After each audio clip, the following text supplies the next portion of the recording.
Coming up now on Animal Outtakes, record patient loads at a wildlife rehabilitation center in Sanibel Island. We visit a teaching hospital and education center dedicated to saving wildlife, while teaching the public why it's vital to release these animals back into their natural environment.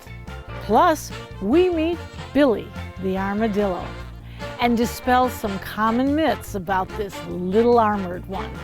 And later in the show, we introduce you to a woman who has spent her life mentoring children about the importance of hard work. The children, when I look at them, I know that my work has made a difference. This and much more straight ahead on Animal Outtakes.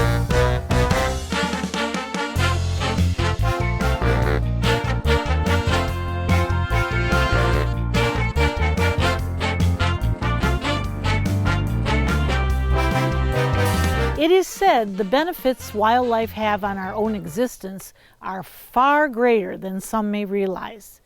And the health of the environment reflects directly on the health of our communities.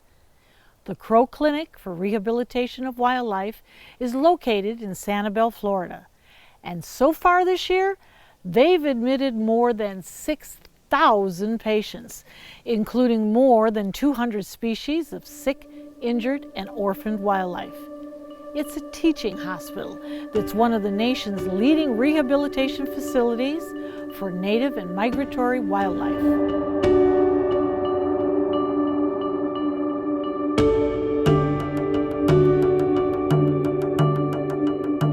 Haley, we're here in this slice of heaven. Absolutely. At Crow. Now, that name is very, very interesting. What does it stand for? Yeah, it actually stands for the Clinic for the Rehabilitation of Wildlife. When we were first started, it actually stood for the Care and Rehabilitation of Wildlife, which people still often get confused, but yeah, it's the acronym that people are most familiar with us by. And how long has the foundation been here? The foundation was started in 1968 by Shirley Walter. So she found a royal tern that was injured on the causeway, and finding no places for her to bring a wild animal to for treatment, she started Crow. And that's the early beginnings of this organization. It started at Shirley's home, and then eventually we were able to get enough capital to move into this location and be surrounded by all these wonderful enclosures that help us rehabilitate wildlife. So the main mission of Crow is?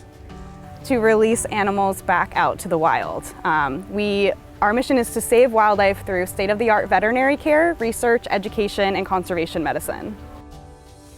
How do the animals get here? Do people come and surrender them, or do they find their way up the sidewalk? That's actually an excellent question. We are very lucky to have a very involved public and general population here. A lot of the animals that are brought to us by public citizens. However, we're kind of far away. You drove out here, so you know that Sanibel is a little bit of a drive from the rest of the Lee County area. So we actually partner with 11 different domestic veterinary clinics around the area. Cape Coral, Fort Myers, Iona, Estero. And from those places, if someone finds an injured animal and they're very far from Sanibel, they can drop that animal off at those veterinary clinics, and we'll send out our volunteers to go pick them up at the end of the day. Now, these are the wild animals, yes, so as to speak, that are here on Sanibel and Captiva and the surrounding areas. Do you ever take animals that have belonged to people? Since we are a nonprofit, we work primarily with native and migratory wildlife. However, in Florida, there are a lot of people that have species that are not technically native species. So sometimes those animals will escape or be released by their owners, and they'll come to us, but we usually try to find permanent placement for those animals. And most of our animals come from the Lee County area, despite being on Sanibel. What's the area here that you're on? We actually have 12 acres here on Sanibel, and we have a certain area where we're allowed to build based on the ordinances of Sanibel in general. So here we are very lucky to have a large area where we're able to see a lot of wildlife that is uninjured as well. Florida has incredible biodiversity, so we get to see all types of different animals. 60% of our patient intake is actually birds, which is really reflective of the native wildlife out in the environment. And then 30% we see mammals, and then that remaining 10% is split between reptiles and amphibians. We're actually one of the only licensed sea turtle rehabilitation centers between Sarasota and the Keys on the west coast of Florida. So any sea turtle that's found between that area will come to us, and they'll go to our turtle tanks, which are outside here. Currently in the hospital, we have over 100 patients in care. So anything from white pelicans to squirrels to raccoons to peninsula cooters, which are a freshwater turtle. We have a lot of different types of animals, which allows this teaching hospital to be a really effective way of teaching the next generation about conservation medicine and what can be done for the wildlife that is native. When you speak of teaching, Yeah. are we talking about veterinarians, veterinarian technicians, or people who have a love for the animals and want to see them healthy and get back out where they should be? Yeah, both actually. So since we're a teaching hospital, we have a dorm on campus that takes over 50 students annually from all around the world. And they come for short periods of time from 2 weeks or longer periods of time of up to 6 months. Every year we have 2 veterinary interns that do rotations. So students that have graduated from veterinary school are doctors and are doing their internship before they go out into the world and spread their knowledge. So for the most part, as a teaching hospital, we find that we're able to assist people in their own careers, but also foster that love of wildlife that they have, that they want to see them get better. And thankfully, we actually benefit from the help of over 200 volunteers. Wow. Yeah. It kind of begs the question. I know with each species, they bring to you some very special problems Yes. along the way. But if you had to say, is there one particular problem that you see over and over and over again and you wish that it could be corrected by the general public, but we just don't get it? Yeah, so, I mean, being on an island, we have a lot of animals, especially seabirds, that come in with hook and line injuries, just from not knowing how to properly dispose of that fishing gear that can entrap them, entangle them, and cause significant damage. We also see a lot of turtles hit by car, and in addition to that, red tide. Red tide has been a pervasive issue over the past couple years, and 2018 was especially a significant year for our patient load. But this year it's not terrible, but it's just something that we see quite frequently. We have a treatment that has proved really successful. It's called Intravenous Lipid Emulsion Therapy treatment. So we call it IVLE for short. And it's basically a solution of lipids and fats, and when it's injected into their system through their veins, the toxin actually binds to those lipids and fats and is able to be excreted from their system. So we find that that's really successful. Sometimes they need more than one of those treatments to rid the symptoms of red tide, which are usually head tremors, ataxia, so kind of appearing as if they're drunk. And those symptoms can even get more severe if they are left in the environment without treatment. It can get to the point where they forget to preen, so their feathers aren't waterproofed. They forget to hunt properly or fly properly, and that can lead them to other situations where they have negative interactions. We have some white pelicans right now, and so you've probably heard of them coming down. So yeah, migratory wildlife very much is part of our treatment, mostly because when they travel all that way, they might not even go all the way to a Caribbean island. This might be their non-breeding ground, Florida. So we've had situations where a bird has come to us, needed treatment, and missed migration.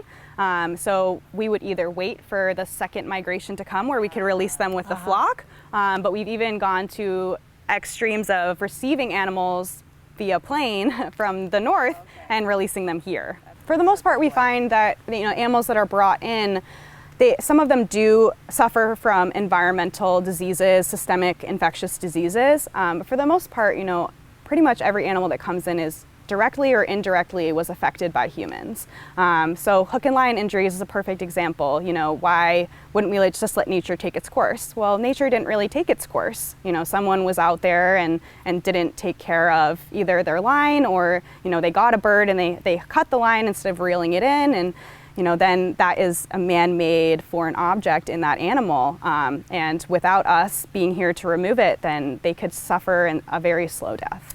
We have gone through a pandemic, which, as you know, all of us have suffered through. Right.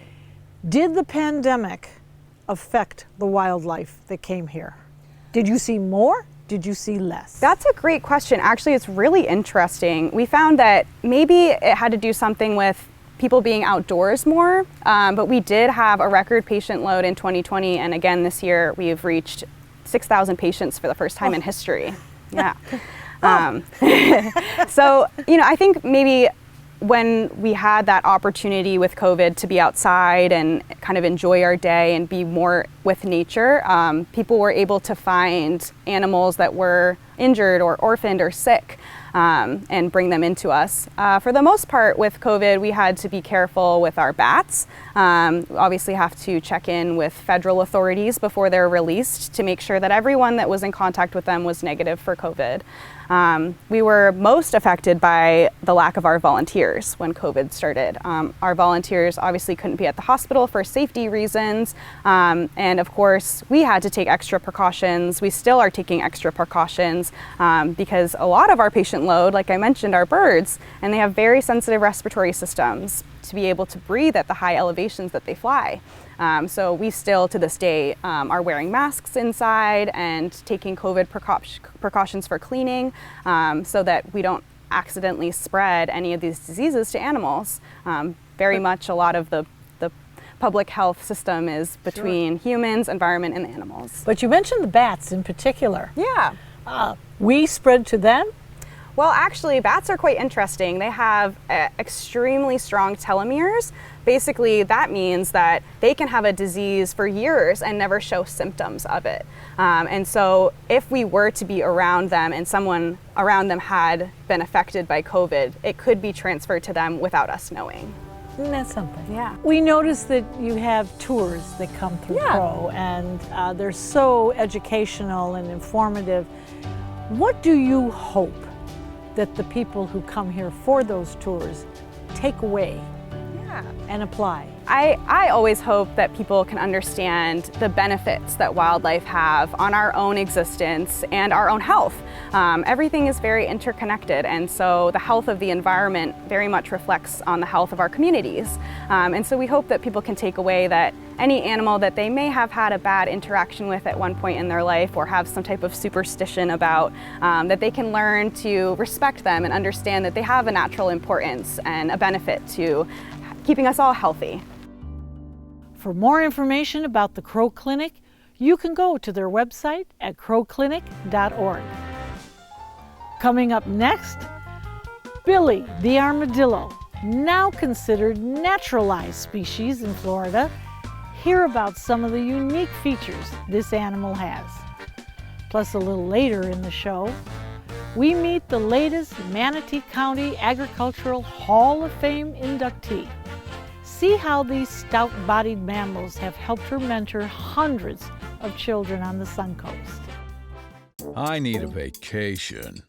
Life is exhausting. I want to relax and enjoy some me time. Then Dante's Den is the perfect place for your vacay stay.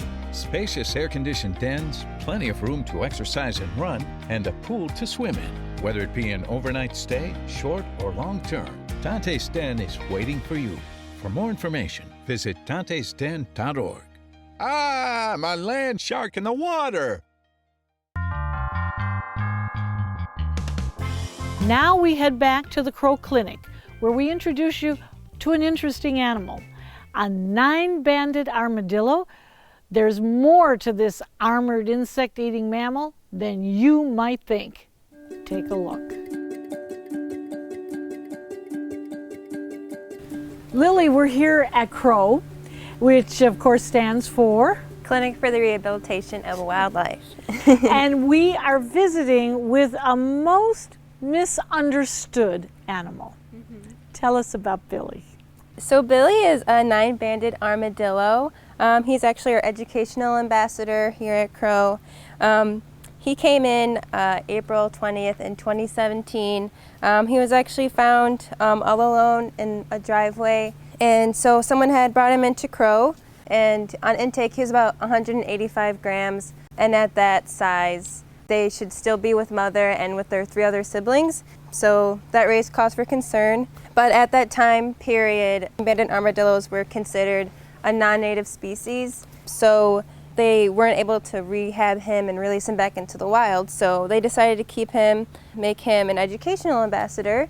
And then over the years, armadillos actually are now considered a naturalized species, which means that they had traveled from one area to over here by themselves, not by like human interaction. Like they didn't introduce them to this location. So, but even though now his species is considered naturalized, he still cannot be released since he's habituated to humans and everything, and he's been here for many years. So he wouldn't really thrive out back in the wild. Now, he certainly is very aware of you. Yeah.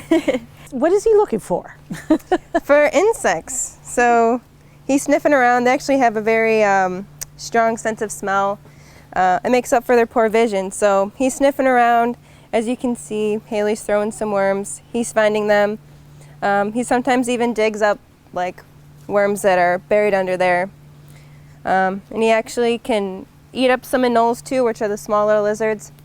And they're an invasive species, so it's nice that he eats those. Why is Billy important to our environment? So 9-banded armadillos are important because of what they eat and the way in which they eat. So they're primarily insect eaters. So they eat like worms, millipedes, spiders, scorpions, and they also like dig burrows in the process of that. They also can adapt to their environment. So if there's a lack of insects, they can switch over to more vegetarian diets. They can eat more veggies, more fruits, especially berries, and that helps with like seed dispersal. So that's a plus for the environment. So by him eating a wide range of stuff like insects, carrion, and like small lizards, that contributes to like maintaining or decreasing certain populations that may seem like an invasive species. And then the way in which they feed, they dig burrows. So that's also beneficial because once they move to a different location, they leave that burrow behind, and that burrow is left for other species to use for shelter. So like rabbits, snakes, skunks, opossums, and sometimes even burrowing owls. So. Do the armadillos carry diseases we should be aware of? It is known that some armadillos do carry leprosy. 95% of people are actually immune to leprosy. So obviously when you deal with armadillos, especially wild ones, you want to take the correct precautions of like wearing gloves. And that's like, you only want to interact with them if like, you're rescuing or trying to, help them. Stick around. There's more animal outtakes after the break.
4-H is a youth development organization that believes in the power of young people.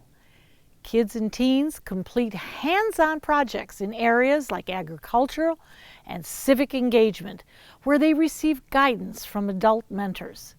And one of these mentors was recently inducted into the Manatee County Agricultural Hall of Fame. Judy Anderson is the founder of the Utter Joy Goat Club in Palmetto. And for the past 30 years, she has mentored 4-H and FFA members from all over the Suncoast. We have to scoop all the buckets up to like 3/4 of the way, and then we put them here, and then we drive the golf cart around and put it in the trough. Oh, we go all year long with this. These goats eat every day. They also get milked every day. Well, a goat is less dangerous than a horse. It's much smaller than a steer, or it's much smaller than a hog, and you don't have to butcher it. These are dairy goats. So they keep the same goat year to year, and that goat's bred, and then they have babies, and the kids know that we aren't keeping all the babies, or we'd have wall-to-wall, shoulder-to-shoulder goats around here. But it's their baby for that time, and they have the experience of raising that baby up. I do 4-H because I love goats and I just wish I could have one here. They can be very stubborn, but if you spend a lot of time with them, they are very loyal animals. 4-H is an organization that was started many, many years ago by the federal government to improve and to teach farmers better methods of farming through their children. And 4-H is a family club, as you can see by Mama's over here. And if you ever come in on a third Saturday, you'll see the fathers and the mothers and the kids all trimming goat hooves, which is a really strenuous job. Taking care of animals is always what I've liked to do because I want to be a vet when I'm older. And my mom thinks it would be a good responsibility for me to learn, so I was able to just be able to do 4-H. Well, I love the goats, for one. That's a big factor in it, and it's like fun because it's like having a family with not a family, and you get to come out every week and see your goat and take care of them, and then the fair, which is really fun, and the other fairs and shows. The kids have to work together to do this. Part of the lesson. It's not me out here doing it. I teach them and have them teach the next one and the next one and the next one. I correct along the line if they get out of. 4-H is like a community where you make lots of friends. Most people come here from homeschooling, and I'm in a different club, and I have most of the kids there from homeschooling, so it's a great way to make friends and to socialize. It's really, really fun because you get to learn how to take care of an animal, and you can convince your parents to actually let you have one. Well, I think different children come for different reasons. Some of them are animal lovers. They can't have an animal in town. Some of them come because mother or daddy thinks this would be a good thing. I know one boy who's a grown man now came because they were just having trouble dealing with him, and we put him to work doing the hardest job we could, and he turned out to be a pretty good guy. They grade you at the end of the year on your record book, which is recording everything. It's kind of like a business. You're recording what you buy, how much milk your goat produces, how much they weigh, and there's also officers. So if you want to become the president, vice president, treasurer, I'm secretary, you have to fill out another book and complete more work on that. Goats are very smart. We have locks on locks for a reason.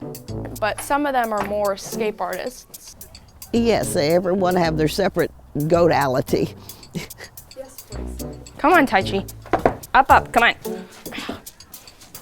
She's a big girl. Come on. She doesn't want to move, she won't. The hardest thing is just trying to get them to walk because they don't always want to walk. People say before I had them, they're like, a lot to take care of because they have to be trained a lot and they are extremely stubborn and they're just really hard to train. But I realize if you spend some time with them, they get to know you and they'll trust you and actually listen. Well, you have to learn to deal with and know how to fail and how to recover from failure. And what you deem as failure isn't necessarily failure. It's a learning experience.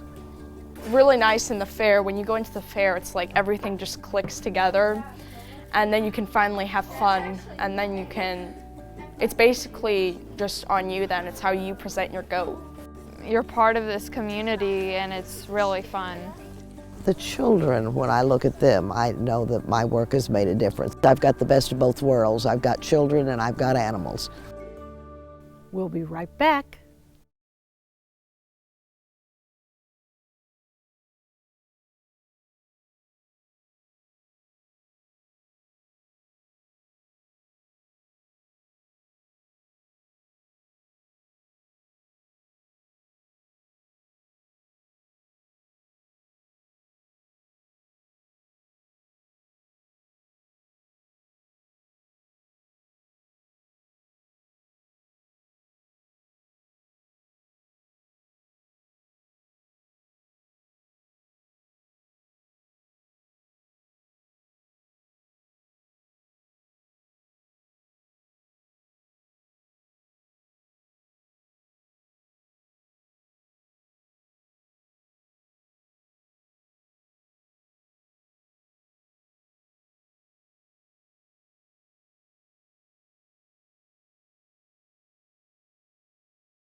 Animal Outtakes is produced by Dante's Den Foundation, a nonprofit group dedicated to creating the best life for dogs.